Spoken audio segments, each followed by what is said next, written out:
ಯಾವುದೇ ಕ್ಷಣದಲ್ಲಿ ದರ್ಶನ್ ಆಸ್ಪತ್ರೆಯಿಂದ ಡಿಸ್ಚಾರ್ಜ್ ಆಗುವಂತಹ ಸಾಧ್ಯತೆ. ಕೆಂಗೇರಿ ಬಳಿಯ ಬಿಜಿಎಸ್ ಆಸ್ಪತ್ರೆಗೆ ದಾಖಲಾಗಿದ್ರು ದರ್ಶನ್. ಈಗಾಗಲೇ ಆಸ್ಪತ್ರೆ ಆವರಣದಲ್ಲಿ ಪತ್ನಿ ವಿಜಯಲಕ್ಷ್ಮಿ ಅವರ ಕಾರ್ ಕೂಡ ಕಂಡು ಬರ್ತಾ ಇದೆ.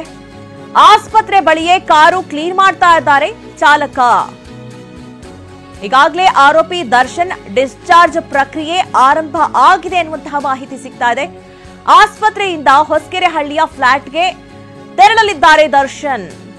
ಪತ್ನಿ ವಿಜಯಲಕ್ಷ್ಮಿ ಫ್ಲಾಟ್ಗೆ ತೆರಳುವ ಕೊಲೆ ಆರೋಪಿ ದರ್ಶನ್. ಸದ್ಯ ಬಿಜಿಎಸ್ ಆಸ್ಪತ್ರೆಯಲ್ಲಿ ದರ್ಶನ್ ಇದ್ದಾರೆ. ಇವತ್ತು ಡಿಸ್ಚಾರ್ಜ್ ಆಗ್ತಾರೆ ಅನ್ನುವಂತಹ ಮಾಹಿತಿ, ಅಂದ್ರೆ ಡಿಸ್ಚಾರ್ಜ್ ಪ್ರಕ್ರಿಯೆ ಕೂಡ ಆರಂಭ ಆಗಿದೆ ಅನ್ನುವಂತಹ ಮಾಹಿತಿ ಸದ್ಯ ಸಿಗ್ತಾ ಇದೆ. ಈ ಬಗ್ಗೆ ಹೆಚ್ಚಿನ ಡೀಟೇಲ್ಸ್ ಅನ್ನ ನೀಡ್ತಾರೆ ನಮ್ಮ ಪ್ರತಿನಿಧಿ ಮಾಲ್ತೇಶ್ ಜಗ್ಗೀನ್. ನೇರ ಸಂಪರ್ಕದಲ್ಲಿ ನಮ್ಮನ್ನ ಜಾಯ್ನ್ ಆಗ್ತಾರೆ ಬಿಜಿಎಸ್ ಹಾಸ್ಪಿಟಲ್ನಿಂದ.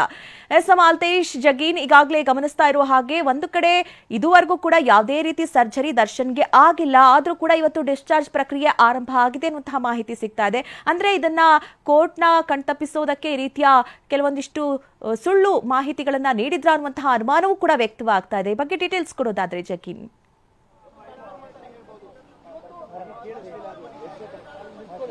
ಮಧು, ಖಂಡಿತ ಏನಂತಂದ್ರೆ ರೇಣುಕಾಸ್ವಾಮಿ ಕೊಲೆ ಪ್ರಕರಣದಲ್ಲಿ ಬಳ್ಳಾರಿ ಜೈಲು ಸೇರಿದಂತಹ ದರ್ಶನ್ ಅವರಿಗೆ ಮಧ್ಯಂತರ ಜಾಮೀನು ಸಿಕ್ಕಂತ ಸಂದರ್ಭದಲ್ಲಿ ಪ್ರಮುಖವಾಗಿ ಅಂದ್ರೆ ಕೋರ್ಟ್ ನಲ್ಲಿ ಉಲ್ಲೇಖ ಮಾಡಿರ್ತಕ್ಕಂಥ ಅಂಶಗಳು ಏನಂತಂದ್ರೆ, ಸೊ ದರ್ಶನ್ ಅವರಿಗೆ ಸರ್ಜರಿಯ ಅವಶ್ಯಕತೆ ಇದೆ. ಸೊ ಸಹಜವಾಗಿ ಅವರು ಅನಾರೋಗ್ಯದಿಂದ ಬಳಲ್ತಾ ಇದ್ದಾರೆ. ಅವರ ಬೆನ್ನು ನೋವಿನ ತೀವ್ರತೆ ಹೆಚ್ಚಾಗಿದೆ ಅನ್ನೋ ಕಾರಣಕ್ಕೆ ಅವರಿಗೆ ಸರ್ಜರಿ ಮಾಡಿಸಬೇಕಾದಂತಹ ಕಾರಣಗಳನ್ನ ಅವರ ದರ್ಶನ್ ಅವರ ಪರ ವಕೀಲರು ಅಂದ್ರೆ ಮನವಿ ಮಾಡಿರ್ತಕ್ಕಂಥದ್ದು. ಆ ಹಿನ್ನೆಲೆಯಲ್ಲಿ ದರ್ಶನ್ ಅವರಿಗೆ ಬೇಲ್ ಕೂಡ ಸಿಕ್ಕಿತ್ತು. ಬಟ್ ಈಗ ಏನು ರೆಗ್ಯುಲರ್ ಬೇಲ್ ಸಿಕ್ಕಿರ್ತಕ್ಕಂಥದ್ರ ಬೆನ್ನಲ್ಲೇ ಅವ್ರಿಗೆ ಏನಂತಂದ್ರೆ ಸರ್ಜರಿ ಕೂಡ ಮಾಡಿಲ್ಲ ಅನ್ನುವಂತ ಮಾಹಿತಿಗಳಿರ್ತಕ್ಕಂಥದ್ದು. ಸೊ ಎಲ್ಲ ಒಂದು ಕಡೆ ಅಂದ್ರೆ ಈಗ ಅವರು ಅಂದ್ರೆ ಬೇಲ್ ಸಿಗೋವರೆಗೂ ಕೂಡ ಇಂತಹ ಒಂದು ಸುಳ್ಳು ಪ್ರಯತ್ನವನ್ನು ಮಾಡಿದ್ರ ಅನ್ನುವಂತ ಮಾಹಿತಿ ಕೂಡ ಇರ್ತಕ್ಕಂಥದ್ದು. ಬಟ್ ಅದೆಲ್ಲೂ ಕೂಡ ನಂತರದ ದಿನಗಳಲ್ಲಿ ಉತ್ತರ ಸಿಗಬೇಕಾಗುತ್ತೆ. ಈಗ ಸದ್ಯಕ್ಕೆ ಏನಂತಾನೆ ಇರುವಂತಹ ಮಾಹಿತಿ ಪ್ರಕಾರ ಇಲ್ಲಿವರೆಗೂ ಕೂಡ ದರ್ಶನ್ ಅವರಿಗೆ ಸರ್ಜರಿ ಆಗಿಲ್ಲ. ಅಂದ್ರೆ ಕೋರ್ಟ್ ನಲ್ಲಿ 6 ವಾರಗಳ ಕಾಲ ಮಧ್ಯಂತರ ಜಾಮೀನು ಏನಿತ್ತು, ಆ ಒಂದು ವಾರದ ಒಳಗಡೆನೆ ಕೂಡ ಸರ್ಜರಿ ಮಾಡಿಸಿರ್ತಕ್ಕಂತಹ ಒಂದು ಮಾಹಿತಿಯನ್ನ ಕೋರ್ಟ್ಗೆ ಕೂಡ ಸಲ್ಲಿಸಬೇಕಾಗಿತ್ತು. ಬಟ್ ಅಲ್ಲಿ ವಕೀಲರನ್ನು ಕೇಳಿದಾಗ ಕೂಡ ಅವ್ರು ಹೇಳ್ತಾ ಇರ್ತಕ್ಕಂಥದ್ದು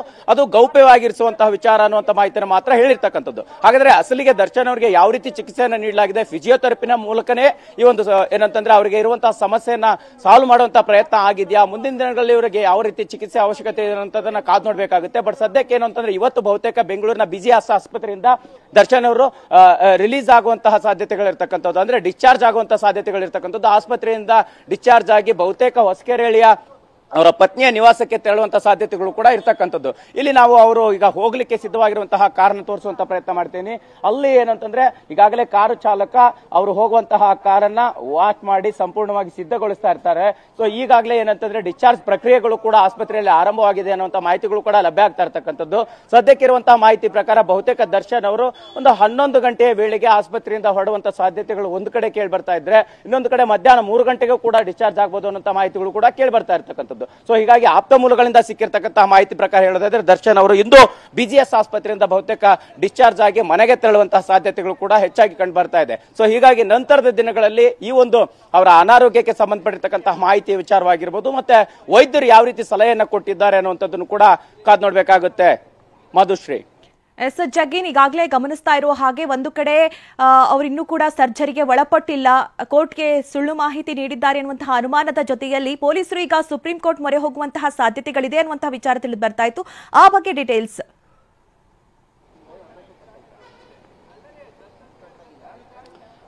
ಮಧುಶ್ರೀ, ಖಂಡಿತ ಏನಂತಂದ್ರೆ ಈಗ ಹೈಕೋರ್ಟ್ ನಲ್ಲಿ ದರ್ಶನ್ ಅವರಿಗೆ ಏನಂತಂದ್ರೆ ಬೇಲ್ ಸಿಕ್ಕಿರ್ತಕ್ಕಂಥದ್ರ ಬೆನ್ನಲ್ಲೇ ಸೊ ಪೊಲೀಸರು ಸುಪ್ರೀಂ ಕೋರ್ಟ್ ಮೊರೆ ಹೋಗ್ಲಿಕ್ಕೂ ಕೂಡ ಸಂಪೂರ್ಣವಾಗಿ ತಯಾರಿ ನಡೆಸ್ತಾ ಇರ್ತಕ್ಕಂಥದ್ದು. ಅವರಿಗೆ ಸಿಕ್ಕಿರ್ತಕ್ಕಂತಹ ಸಾಕ್ಷ್ಯಾಧಾರಗಳನ್ನ ಕಲೆ ಹಾಕಿ ಏನು ರೇಣುಕಾಸ್ವಾಮಿ ಕೊಲೆ ಪ್ರಕರಣದಲ್ಲಿ ದರ್ಶನ್ ಅವರ ಪಾತ್ರ ಏನಿದೆ ಅನ್ನುವಂಥದ್ದನ್ನ ಮತ್ತೊಮ್ಮೆ ಅವರು ಸಾಬೀತುಪಡಿಸುವಂತ ನಿಟ್ಟಿನಲ್ಲಿ ಸುಪ್ರೀಂ ಕೋರ್ಟ್ಗೆ ಮೊರೆ ಹೋಗುವಂತಹ ಸಾಧ್ಯತೆಗಳು ಒಂದು ಕಡೆ ಇರುವಂತದ್ದಾದ್ರೆ, ಇಲ್ಲಿ ಸಹಜವಾಗಿ ದರ್ಶನ್ ಅವರ ಅನಾರೋಗ್ಯದ ನೆಪದಲ್ಲಿ ಯಾವ ರೀತಿ ಚಿಕಿತ್ಸೆಯನ್ನ ನೀಡಲಾಗಿದೆ ಅದು ಕೇವಲ ಏನಂತಂದ್ರೆ ಈ ರೀತಿ ಒಂದು ರಿಲೀಫ್ಗೋಸ್ಕರ ಒಂದಿಷ್ಟು ನೆಪಗಳು ಅಂಶಗಳನ್ನ ಒಡ್ಡಿದ್ರ ಅನ್ನುವಂತಹ ಒಂದಿಷ್ಟು ಚರ್ಚೆ ಕೂಡ ಇರುವಂತದ್ದು ಮತ್ತೆ ಅನುಮಾನಗಳು ಕೂಡ ಇರ್ತಕ್ಕಂಥದ್ದು.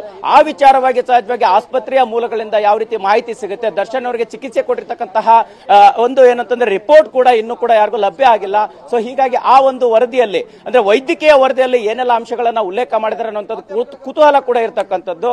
ಸೊ ಹೀಗಾಗಿ ಒಂದು ಕಡೆ ಏನಂತಂದ್ರೆ ಪೊಲೀಸರು ತಮಗೆ ಸಿಕ್ಕಿರ್ತಕ್ಕಂತಹ ಸಾಕ್ಷ್ಯಾಧಾರಗಳನ್ನ ಆಧರಿಸಿ ಸುಪ್ರೀಂ ಕೋರ್ಟ್ ಮೊರೆ ಹೋಗ್ಲಿಕ್ಕೆ ಸಂಪೂರ್ಣ ತಯಾರಿಯನ್ನ ಮಾಡಿಕೊಂಡಿರ್ತಕ್ಕಂಥದ್ದು ಒಂದು ಕಡೆ ಆದ್ರೆ, ಈಗ ಸದ್ಯಕ್ಕೆ ಏನೊಂದು ರೆಗ್ಯುಲರ್ ಬೇಲ್ ಮೇಲೆ ಒಂದು ರಿಲೀಫ್ ಸಿಕ್ಕಿರ್ತಕ್ಕಂಥದ್ರ ಬೆನ್ನಲ್ಲೇ ದರ್ಶನ್ ಅವರು ಸಹಜವಾಗಿ ಆಸ್ಪತ್ರೆಯಿಂದ ಡಿಸ್ಚಾರ್ಜ್ ಆಗ್ತಾ ಇದ್ದಾರೆ. ಸೊ ವೈದ್ಯಕೀಯ ವರದಿ ಬಂದ ನಂತರ ಯಾವ ರೀತಿ ಚಿಕಿತ್ಸೆಯನ್ನು ನೀಡಲಾಗಿದೆ ಅನ್ನುವಂಥದ್ದನ್ನು ಕೂಡ ಕಾದು ನೋಡಬೇಕಾಗಿದೆ. ಯಾಕಂದ್ರೆ ಪ್ರಮುಖವಾಗಿ ದರ್ಶನ್ ಅವರಿಗೆ ಒಂದು ವೇಳೆ ಸರ್ಜರಿ ಆಗದೆ ಹೋದ್ರೆ ಅವರಿಗೆ ಪ್ಯಾರಲಿಸಿಸ್ ಆಗುವಂತಹ ಸಾಧ್ಯತೆಗಳಿದೆ ಅನ್ನುವಂತಹ ಅಂಶಗಳನ್ನೆಲ್ಲ ಕೂಡ ವಕೀಲರು ಉಲ್ಲೇಖ ಮಾಡಿದ್ರು. ಸೊ ಹೀಗಾಗಿ ಈಗ ಹಾಗಾದ್ರೆ ಫಿಸಿಯೋಥೆರಪಿ ಮೂಲಕವೇ ಅವರು ವಾಸಿಯಾಗುವಂತಿದ್ರೆ ಅವತ್ತು ಮಧ್ಯಂತರ ಜಾಮೀನಿಗೋಸ್ಕರ ದರ್ಶನ್ ಅವರು ಈ ರೀತಿ ಅಂತ ಎಲ್ಲ ಒಂದು ರೀತಿಯ ಅನುಮಾನ ಬರುವಂತಹ ರೀತಿಯ ನಾಟಕ ಆಡಿದ್ರ ಅನ್ನುವಂತ ವಿಚಾರ ಕೂಡ ಈಗ ಸಾಕಷ್ಟು ಚರ್ಚೆಗೆ ಕಾರಣ ಆಗ್ತಾ ಇದೆ ಅಂತಾನೆ ಹೇಳ್ಬೋದು. ಮಧುಶ್ರೀ. ಓಕೆ, ಥ್ಯಾಂಕ್ ಯು ನಿಮ್ಮೆಲ್ಲ ಡೀಟೇಲ್ಸ್ಗಾಗಿ.